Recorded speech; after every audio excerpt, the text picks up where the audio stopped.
আপনি কি জানেন একটা সুইং মেশিন ঠিকভাবে কাজ করার জন্য আসলে কি কি মিনিমাম রিকোয়ারমেন্ট থাকা দরকার? এসপিআই, টেনশন, থ্রেড ট্রিমিং বা স্টিচ কোয়ালিটি, এই ছোট ছোট বিষয়গুলো কেন পুরো গার্মেন্টস কোয়ালিটি নির্ধারণ করে? আজকের ভিডিওতে আমরা জানব সেই গুরুত্বপূর্ণ বিষয়গুলো যা মেশিন থেকে শুরু করে বায়ার স্যাটিসফ্যাকশন পর্যন্ত সবকিছুর সাথে সম্পর্কিত। ওভারলক মেশিনের উইথ বা বাইট পিপি স্যাম্পল অনুসারে নির্বাচিত করতে হবে। ওভারলকের নাইফকে রেগুলার শার্প করতে হবে। ওভারলক মেশিনে ফিক্স গাইড থাকবে। টেনশন সর্বদা সঠিকভাবে অ্যাডজাস্ট করতে হবে। কোনোভাবেই ওয়েভি বা পকারিং সিম গ্রহণযোগ্য হবে না। অতিরিক্ত এজ ট্রিমিং সম্পূর্ণভাবে নিষিদ্ধ থাকবে। 2. ফ্ল্যাটলক মেশিনে এসপিআই ও টেনশন সঠিকভাবে অ্যাডজাস্ট করতে হবে। সিম স্ট্রেসেবিলিটি অবশ্যই কনফার্ম করতে হবে। ফ্ল্যাটলক মেশিনে টপ স্টিচ দেওয়ার সময় নিডল গ্যাপ, সিম ইভেননেস, সিম স্ট্রেসেবিলিটি অবশ্যই বিশেষভাবে লক্ষ্য রাখতে হবে। 3. সিঙ্গেল নিডল লক স্টিচ মেশিনে এসপিআই, টেনশন, সিম স্ট্রেংথ, স্টিচ ইলাস্টিসিটি ইত্যাদি অবশ্যই বায়ারের নির্দেশনা অনুসারে করতে হবে। 4. ইলাস্টিক টেপ, ইলাস্টিক, মোবিলন টেপ ও অন্যান্য ট্রিমস যার ইলাস্টিসিটি আছে বা ওয়াশ গার্মেন্টের বেলায় শ্রিঙ্কেজ ফ্রি করে লাগাতে হবে। এই জন্য প্রয়োজনে ওয়াশ টাম্বেল, কিউরিং ইত্যাদি করতে হবে। এই ট্রিমসগুলো যদি মিটারিং ডিভাইস দিয়ে লাগাতে হবে অবশ্যই প্যাটার্ন দিতে হবে এবং কাজের পরে প্যাটার্ন দিয়ে মেজারমেন্ট চেক করতে হবে। 5.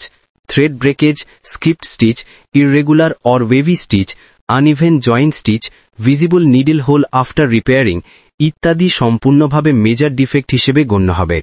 6. পকেট, বাটন, আইলেট ইত্যাদি অ্যাডিশনাল পার্টের পজিশন, প্লেসমেন্ট, ডাইমেনশন, সিমেট্রি ঠিক রাখতে হবে। 7. প্রতিটি প্রসেসের সুতা প্রসেসেই কাটতে হবে। প্রত্যেকটি অপারেটর তার সুতা কেটে কাজ করবে।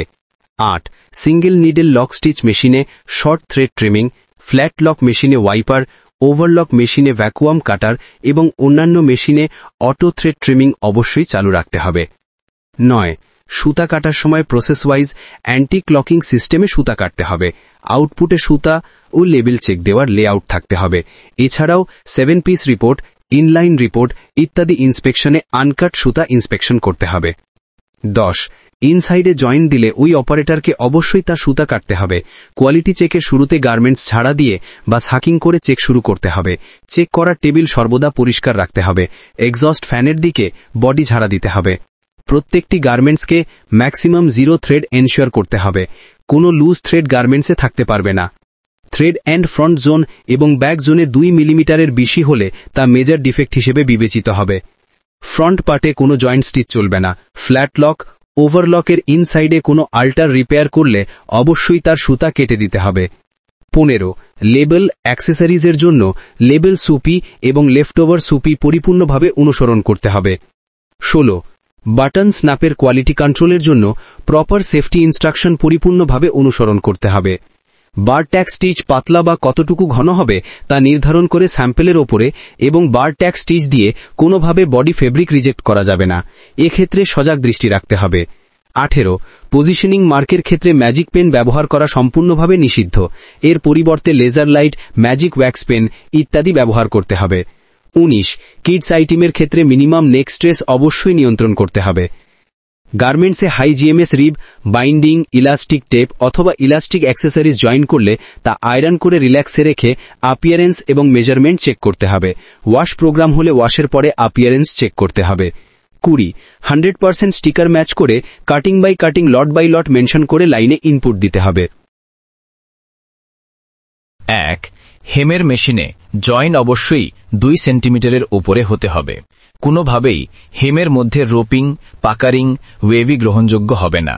বডি হেম মাত্রাতিরিক্ত ট্রিমিং করা যাবে না। বডি হেম ও স্লিভ হেমের এসপিআই অবশ্যই একই থাকতে হবে। 2. নেক জয়েন নিট গার্মেন্টসে টি শার্টের সবচেয়ে গুরুত্বপূর্ণ অপারেশন। এখানে of shape, puckering, uneven, back neck wavy ইত্যাদি ডিফেক্টস সম্পূর্ণভাবে পরিহার করতে হবে। এটি ক্রিটিক্যাল ডিফেক্ট হিসেবে গণ্য হবে। 3. স্লিভ জয়েনও অত্যন্ত গুরুত্বপূর্ণ অপারেশন। এখানে short sleeve, two curl part, off shape, looseness, wavy, shoulder drop ইত্যাদি ডিফেক্টস সম্পূর্ণরূপে অগ্রহণযোগ্য বলে বিবেচিত হবে। এ বিষয়ে সজাগ দৃষ্টি রাখতে হবে। 4. সাইড সিমের সময় আর্মহোলের সুতা বাহিরের দিকে বের করে সেলাই করতে হবে, যাতে সেলাইয়ের সময় অতিরিক্ত সুতা কেটে যায়। অতিরিক্ত ফ্যাব্রিক কাটাকাটি করা যাবে না। কাট মার্ক মিলিয়ে কাজ করতে হবে। কোনোভাবেই ওয়েভি এবং টুইস্টিং সিম গ্রহণযোগ্য হবে না। 5. অল টপ স্টিচ অবশ্যই ফ্ল্যাট হতে হবে এবং এসপিআই একই রকম থাকতে হবে। কোনোভাবেই ওয়েভি, শিয়ারিং, আনইভেন অথবা টিউব থাকতে পারবে না। অল টপ স্টিচ অবশ্যই স্ট্রেস এবল হতে হবে। 6. পকেট জয়েন্ট অবশ্যই সিমেট্রিক্যাল হতে হবে। পকেট হেমে কোনো রোপিং, পাকারিং গ্রহণযোগ্য হবে না। পকেট টপলাইন সোজা থাকতে হবে। সাইড পকেটের ক্ষেত্রে পকেট ওপেনিং সমান থাকতে হবে। কোনো প্রকার লুজ বা টাইট হওয়া চলবে না। 7. হুড বা কলার বা রিপ কলারের ক্ষেত্রে কোথায় খাড়া জায়গায় শিয়ারিং থাকা যাবে না। কোনোভাবেই অফ শেড, আনইভেন, খাড়া জায়গায় shearing, back neck puckering, hole point up down ইত্যাদি গ্রহণযোগ্য হবে না। 8. মুন শেপ অবশ্যই অ্যাজ পার স্যাম্পল হতে হবে। মুনে কোনো প্রকার looseness, moon gap uneven, moon off shape হওয়া যাবে না। 9. জিপার জয়েনের সময় জিপার ওয়েভি, এক জায়গায় পাকারিং, বটম, পকেট এবং collar point up down, neck shape, zipper top stitch uneven ইত্যাদির দিকে সজাগ দৃষ্টি রাখতে হবে। 10. ব্যাক নেক টপ স্টিচের ক্ষেত্রে back tape loose, puckering, uneven এগুলো মেজর ডিফেক্ট হিসেবে গণ্য হয়। 11. জিপারের ইনসাইড কলার, টেপ, বাইন্ডিং করলে তা অবশ্যই টেনশন ফ্রিতে রাখতে হবে। ওয়েস্ট পকেটের জন্য আনইভেন পজিশন সিমেট্রি কন্ট্রোল করে কাজ করতে হবে। 1. SPI requirement: single needle, overlock, flatlock মেশিনের প্রত্যেকটি প্রসেসের জন্য এসপিআই ফিক্সড থাকবে। এক্ষেত্রে প্রসেস শুরু করার পূর্বেই তা পরীক্ষা করে নিতে হবে। লক্ষ্য রাখতে হবে সিঙ্গেল নিডলের ক্ষেত্রে এসপিআই 11 থেকে 12, ওভারলকের ক্ষেত্রে এসপিআই 13 থেকে 14 এবং ফ্যাটলকের ক্ষেত্রে এসপিআই 11 থেকে 12 হবে। তো বন্ধুরা, এখন নিশ্চয়ই বুঝতে পারলেন সেলাইয়ের প্রতিটি ছোট রিকোয়ারমেন্ট যেমন এসপিআই, টেনশন বা থ্রেড ট্রিমিং ঠিকভাবে মেনটেন করলে ডিফেক্ট কমবে, প্রোডাকশন হবে স্মুথ আর এফিসিয়েন্সি হবে ম্যাক্সিমাম। এ ধরনের আরও পেশাদার গাইডলাইন পেতে আমাদের সাথে থাকুন। ভিডিওটি ভালো লাগলে সাবস্ক্রাইব করুন, শেয়ার করুন এবং পরবর্তী ভিডিওর জন্য অপেক্ষা করুন।